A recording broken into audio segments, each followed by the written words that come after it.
Okay, well, the volume of this region, first of all, what's the third dimension? What's the length of this arrow?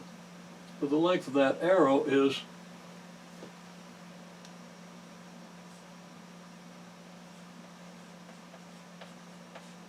of course the height of the region, and that's what we get when we evaluate the function at this point.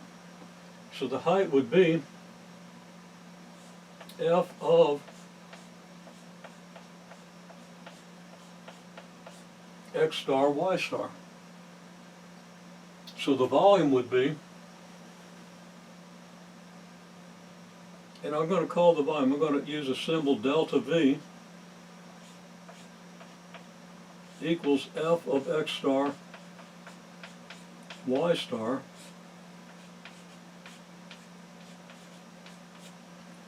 delta x delta y. Okay?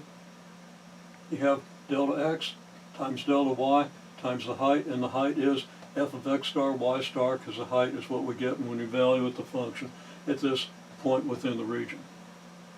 Okay, there it is. Okay, well, we've almost got triple integration knocked here.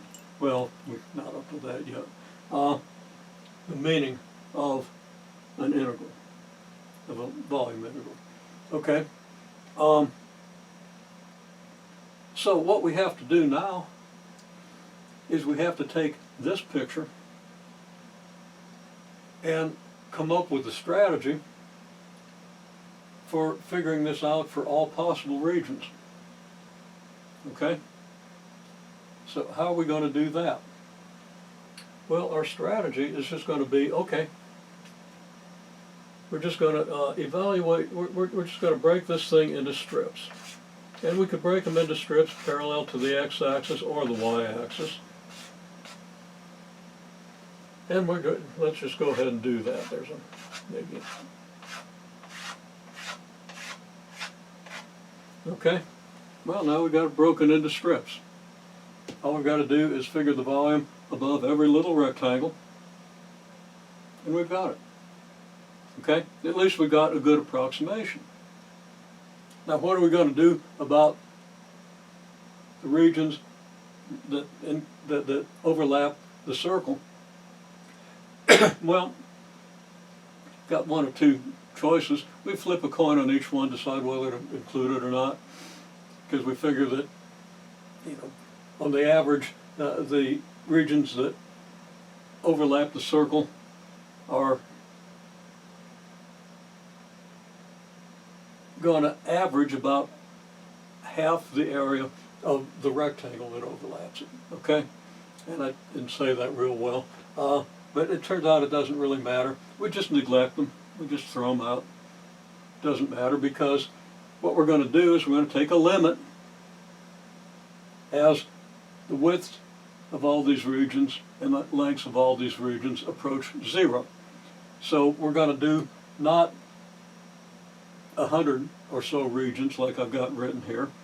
We're not going to do 1,000,000. We're not going to do a zillion, whatever that is, and that's as big as you want it to be. We're going to take the limit as these regions all shrink down to points. And when the regions shrink down to points, it ain't going to matter a whole lot what point we choose to evaluate the function at to get the area of the volume of a region. Okay, so we need to do this strategically, though. So we're going to flip this board over here.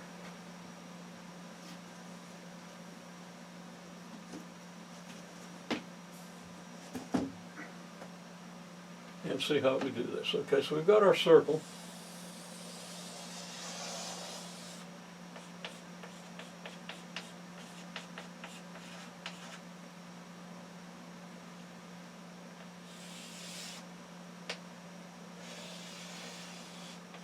Let's see how that looks.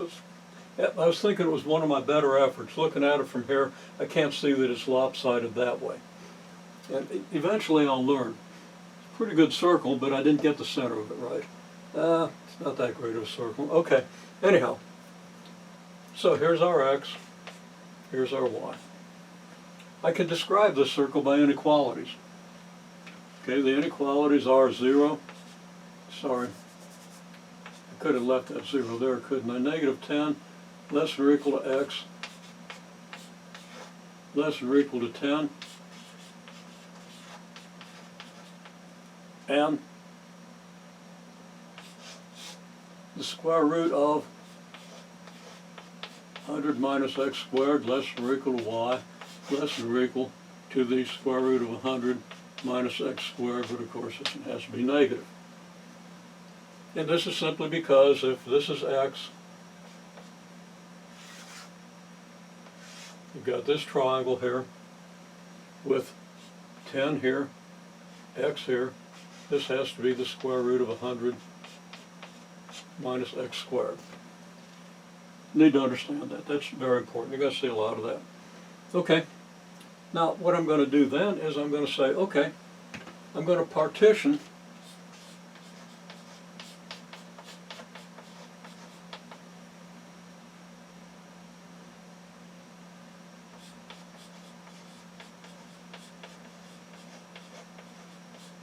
the interval negative 10 less than or equal to x less than 10. And I'm going to say that, okay, let's see, x0 equals negative 10.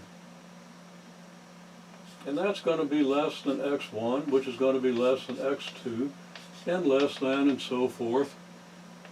And that's going to be less than x sub n, which is 10. I haven't specified what n is. And I'm going to let n approach infinity. Now the typical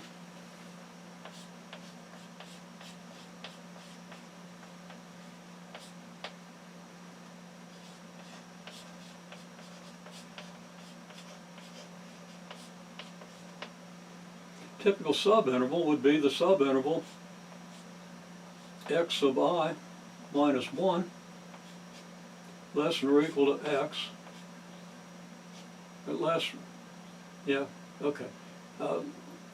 Let's be, I'm not going to get picky on that. Okay, x sub I minus 1 less than or equal to x less than or equal to x sub I. Okay, where I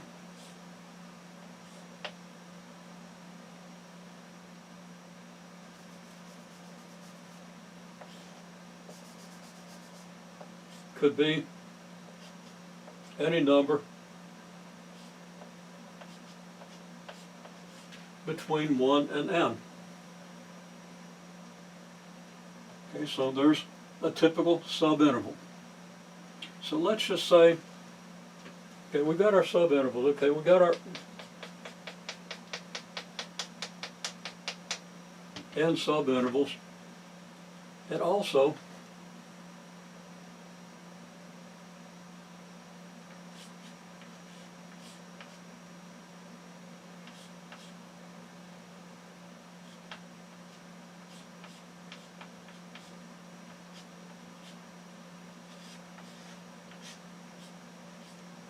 we're going to let xi minus x sub I minus 1 equal 20 divided by n. Because you've got an interval of length 20, and you've got n subintervals here. Okay, the interval that ends at x1, interval ending at x2, all the way up to an interval ending at x sub n. There are n of them.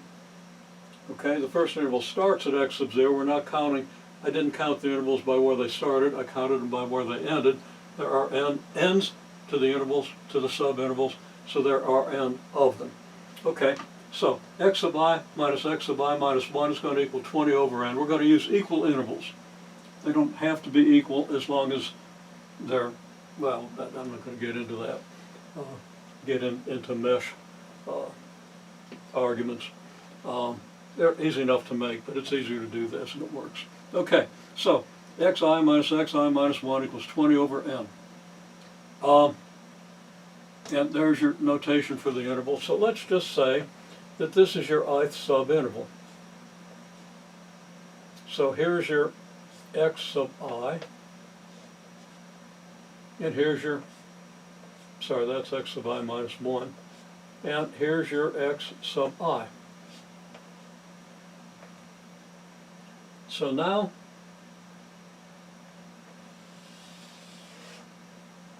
kind of missed it, got that one. Okay, you got a strip here of the circle. Also,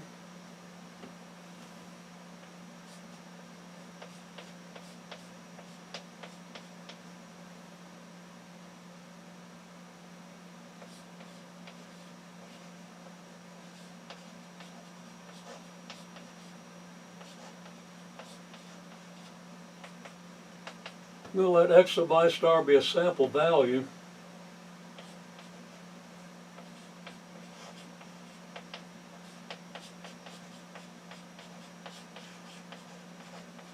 inside the ith interval. So I've also got an x sub I star here. Just some point, and maybe I better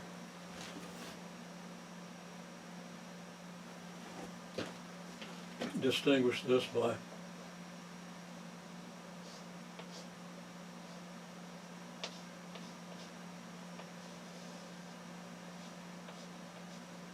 there's your x sub I star.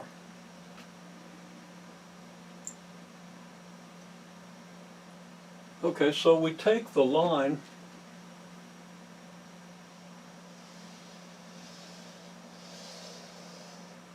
x equals x sub I star.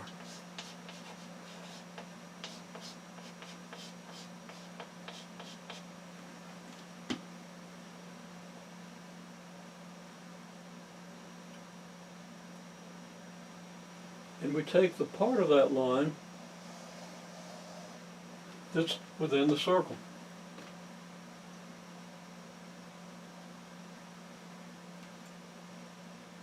And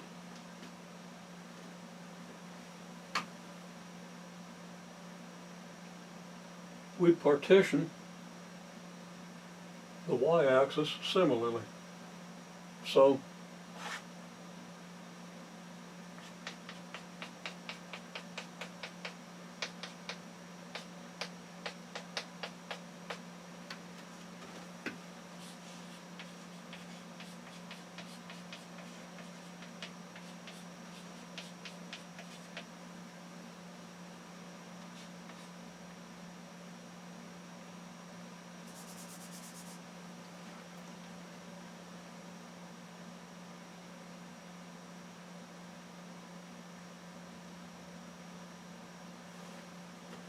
no, I don't want to partition the y-axis, that's going to be misleading.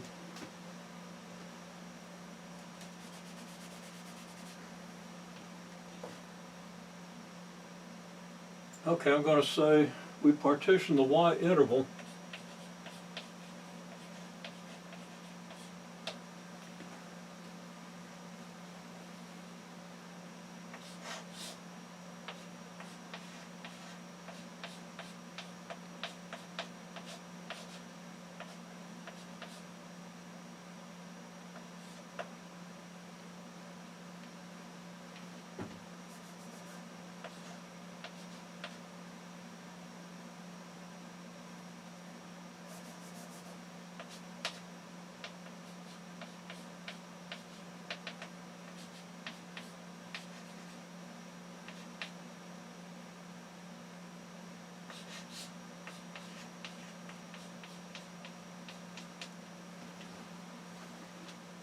between 100 minus xi star and 100 plus xi star, because that's the part of this green line that lies within the circle. So we have the green line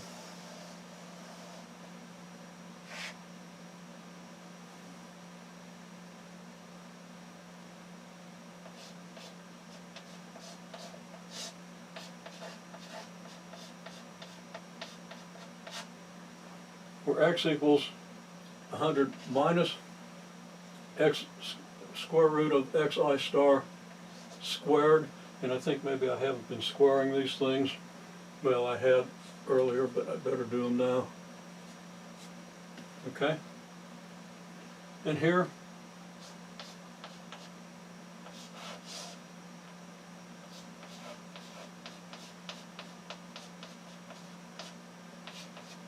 okay, this should be minus 100 minus xi star squared. Here's 100 minus xi star squared.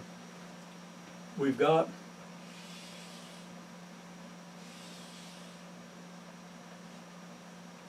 this region, and we're partitioning our y values. So,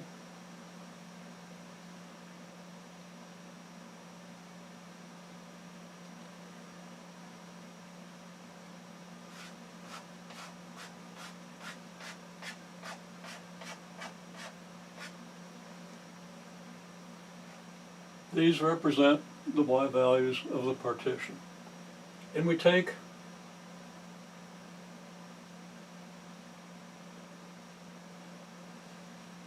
two of these lines. We let this be y equals yj. And notice I'm using j for the subscript and not I. And we're going to let this one be y equals yj minus 1. So here is your jth subinterval of y.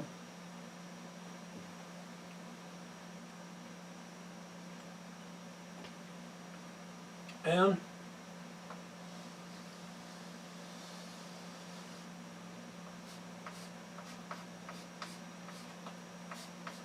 a sample point y equals yj star.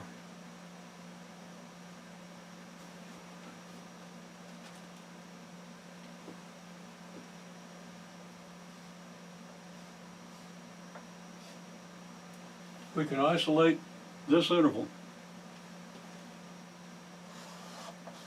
Draw its picture.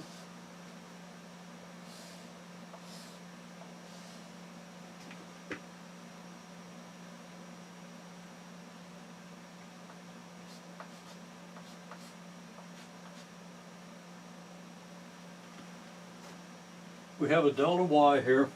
I'm not going to specify a formula for that. We have our delta x here.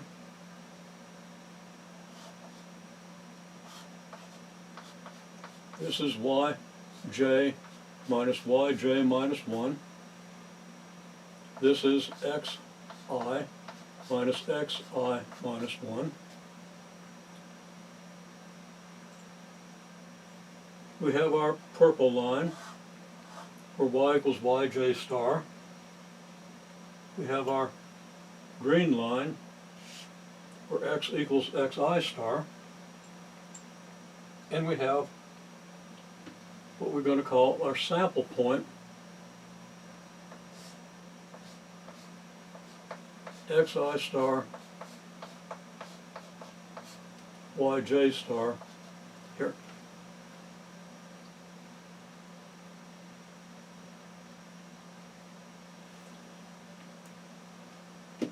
This then leads to the region down in the plane where we have our delta x and our delta y and our sample point.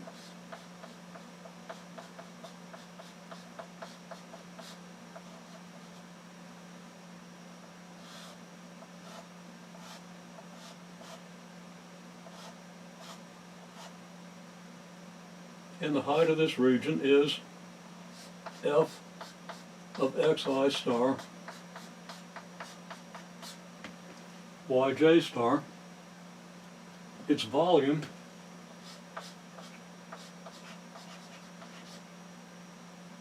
is f of xi star yj star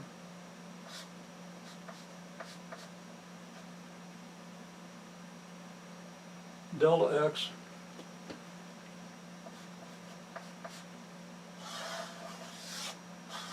delta y.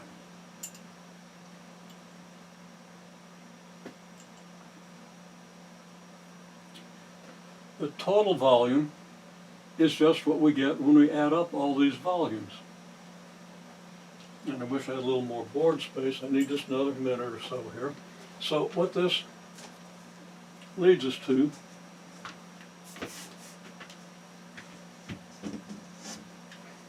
should have washed that little tiny board there, but I can use this one. What this leads us to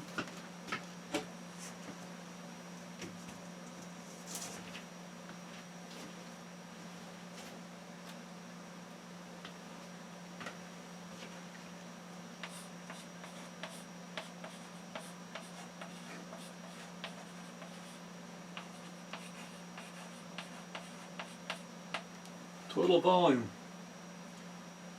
is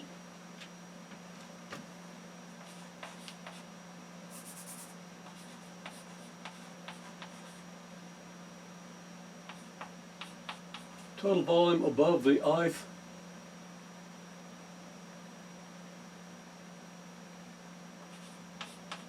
strip, and by the ith strip I mean this strip here is approximately the sum from j equals 1 to m, the limits on the y partition,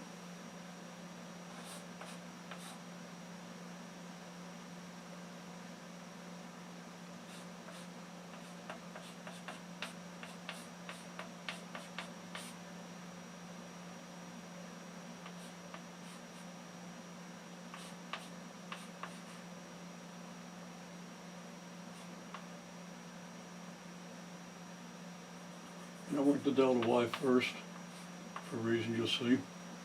Okay, approximately this.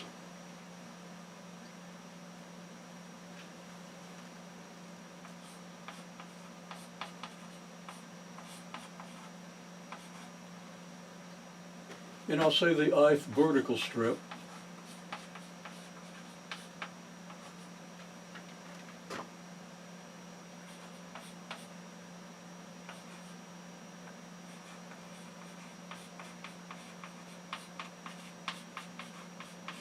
total for all n vertical strips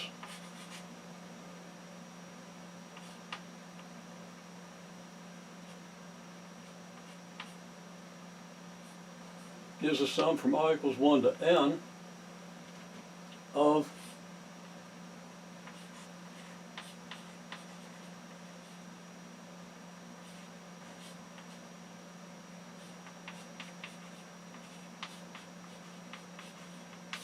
the volume of the ith strip. In other words, we're just summing the volumes of all the strips. So now we got the volumes of all the strips. And the total volume above the circle. Volume not of, but above the ith strip. And that equals, of course,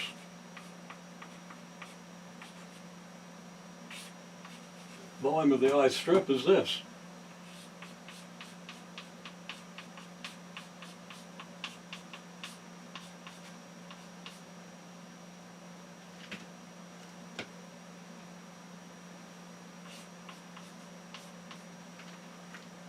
Okay? Now,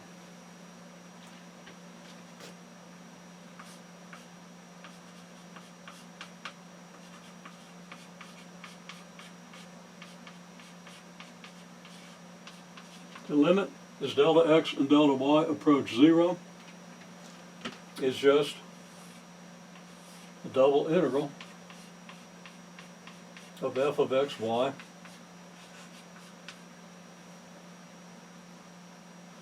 dy dx, where the limits on the integral, x goes from negative 10 to 10,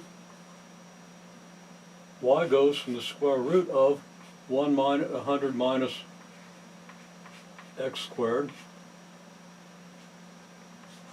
to the square root of 100 minus x squared. And these limits come about because of our description of the region. X runs from -10 to 10 for this region, and for any x value, y runs from negative square root of 100 minus x squared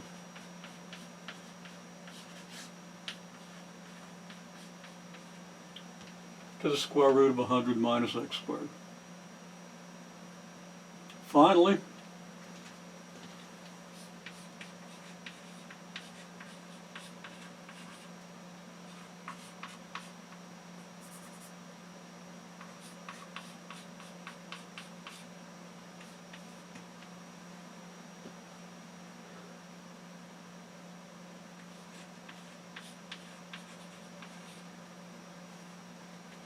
average value of f of x, y is the volume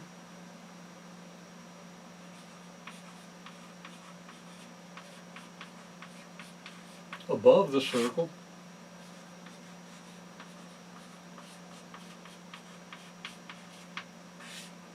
divided by the area of the circle, which equals the integral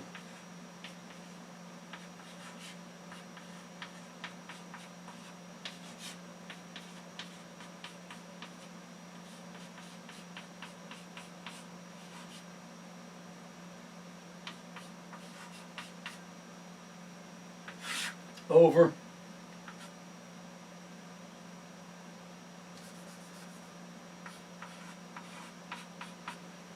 pi, which is the area of the circle. Okay, well, I said it'd take me another minute. It took me about another 8, but there it is. So bottom line, there's your integral. You should be able to see how the integral is developed from sums and how the limits on the integral are related to the description of the region, as we looked at last time. Okay, so there we have it. Going to give you some questions about this that maybe clarify some points that you need to think about. And then there's a simple enough integral that you can do that's going to verify the average value of the function.